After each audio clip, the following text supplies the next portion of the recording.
Yawunu bana waru tong ke wunu ken jaga go ke kaloi wai unde de namator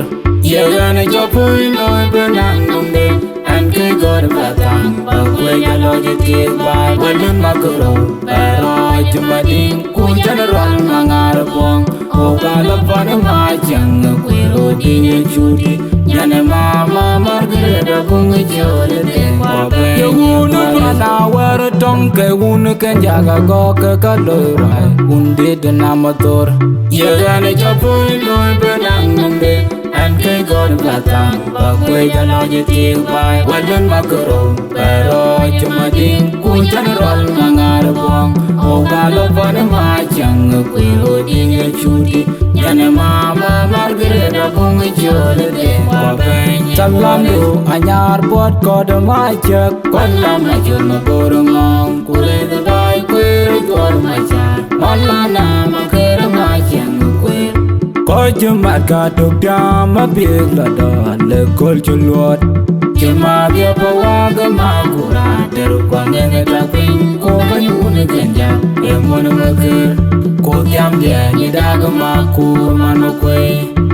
Mama kenya magi majongton Tinggi dan jangkua galeng ma Kau jumat kaduk dama biik lada Lekol juluat Cuma dia bawa gemagura Terukang yang ngetakping Kau banyun genjak Emun mekir Kau tiam dia nida gemaku manukwe Mama kenya magi majongton Tinggi dan jangkua galeng ma Kelanga juga lain makwanya mawe Ranje polangan Unda jengong bayi kegejek Tana jola lenga Lalu unda nyogol dan baranava Aku nyemadi Kule kwan yengya Nampi jimat Nade polantul Bato kegejebing Ubi lama tiangin Judi aku liarnya Nehongar bol makuru majek Kena hijakoy Kanya taping Biya kiti nangi Unamoy lama nangi Kalanga ye uru loy tim Kalanga juga loy makwanya makwe Ranje polangan Unda jengong bayi kagejek Tana jola lenga Lalu unda Nyogon dan baranava Aku nyemadi Kule kwan yenya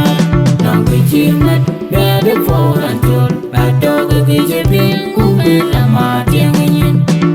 Judi aku liar Yana anor bermakuru majek Kena hijakoy Konya taping Biya titi nangi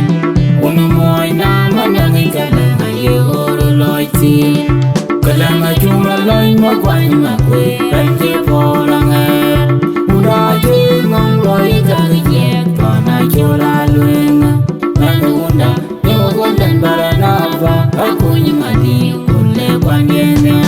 Nangke jimat Gade polantul Bato kegejeping Ubi lama tiangin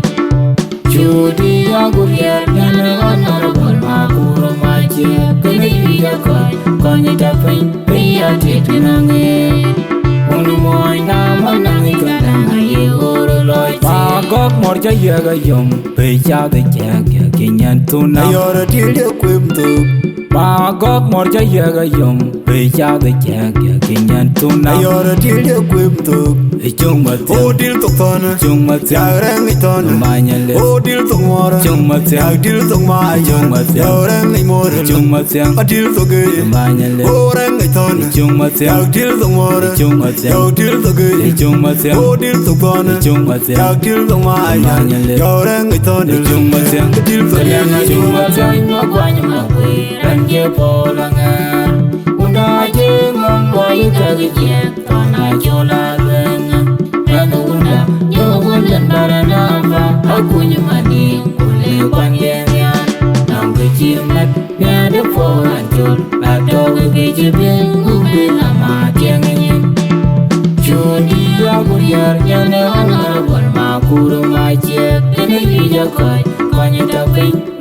tete nange unu moy na manangi kalanga ye oro loiti kalanga chuma loy no kwany makwe ranje polanga una je ngom loy kagje kona chula lunga ranga gunda yewa gundan barana va akunyi madi kule kwanyenya nambe chimlet nere polantur adoge kijipi kubela matianginye Judi anguriar nyale honorable makuro mache kene hija koi konye tapin priya tete nange unu moy na manangi kalanga ye uru loiti kalanga chuma loy makwany makwe ranje polanga una jengong loy kagije kona chula luenga Manga gunda yewa gundan barana va akunyi madi kule kwanyenya Chimbat nere polantur adoge kijipi kubela matianginye Judi anguriar nyale honorable makuro mache kene hija koi konye tapin priya tete nange unu moy na manangi kalanga ye uru loiti ye unu bana wero tongke unu kenjaga goke kaloi wai unbid namator ye gane chopui loy benangumde Anke god batang bakwe jalo jutik bai walun makuro pero cuma ding ku general mangar buang okalo pada majang kwero dinye chudi jana mama margareda kungi chode den kobe yunu bana wer tongke unu kenjaga goke kaloi bai undi denamator ye gane chopui loy benangumde Anke god batang bakwe jalo jutik bai walun makuro pero cuma ding ku general mangar buang okalo pada majang kwero dinye chudi jana mama margareda kungi chode den kobe Chalando anyar pot kod majak kwalla majal maburang kure de dai kwero gor majak walla na makur majang Kojumat ka dokta mabig lada le kol chulot Chima dia bawa gema kura der kwangenge taping ko kanyu unigenja emon maker ko tiam dia nyida gema kur manokwe ko mama kenyu magi majongton ingdir dan jago kalaima Kojumat ka dokta mabig lada le kol chulot Chima dia bawa gema kura der kwangenge taping ko kanyu unigenja emon maker ko tiam dia nyida gema kur manokwe ko mama kenyu magi majongton ingdir dan jago kalaima kalanga chuma loy makwany makwe ranje polanga unda jengong loy kagje kona chola luenga Nanga gunda yewa gundan barana va akunyi madi kule kwanyenya Nambe chimbat nere polantur adoge kijipi kubela matianginye Judi anguriar nyale honorable makuro mache kene hija koi konye tapin priya tete nange unu moy na manangi kalanga ye uru loiti kalanga chuma loy makwany makwe ranje polanga una jengong loy kagje kona chula luenga Nanga gunda yewa gundan barana va akunyi madi kule kwanyenya Nambe chimbat nere polantur adoge kijipi kubela matianginye Judi anguriar nyale honorable makuro mache kene hija koi konye tapin priya tete nange unu moy na manangi kalanga ye uru loiti kalanga chuma loy makwany makwe ranje polanga una jengong loy kagje kona chula luenga Nanga gunda yewa gundan barana va akunyi madi kule kwanyenya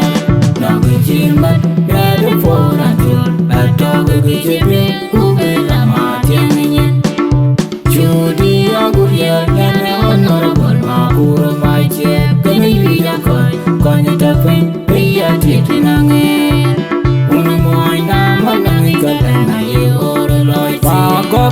yaga yom pe ya de ya kinyan tuna Ayora tilde kwem tu ma gok mor ja yaga yom pe ya de ya kinyan tuna Ayora tilde kwem tu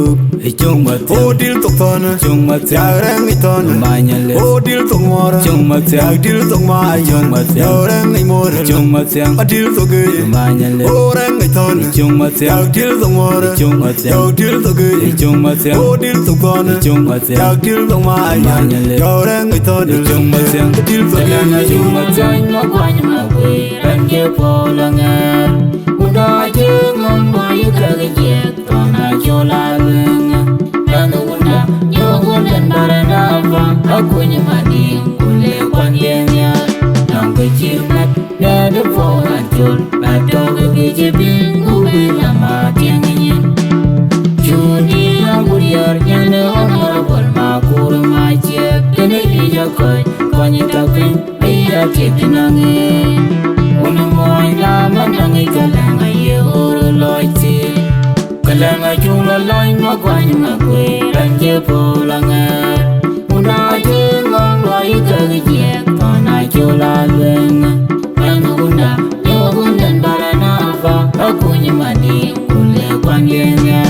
nangwe chimat ere fora chul ba toge ge pin ube la ma tiengen Chodi aguriar nyane honorable ma kuro ma che kene iya koy konye tapin iya titinange unu moy na manangi kalanga ye oro loiti kalanga chunga loy ma kwany ma kwe ranje polanga ura je ngong loy kage kona chola luenga ranga unda yo gondan barana va akuny mani kule kwanye Chimet, ere fora chul, ba toge ge pin ube la ma tiengen. Chudi aguriar nyale honorable ma kuro ma che kene iya koy konye tapin pe ya titinange unu mo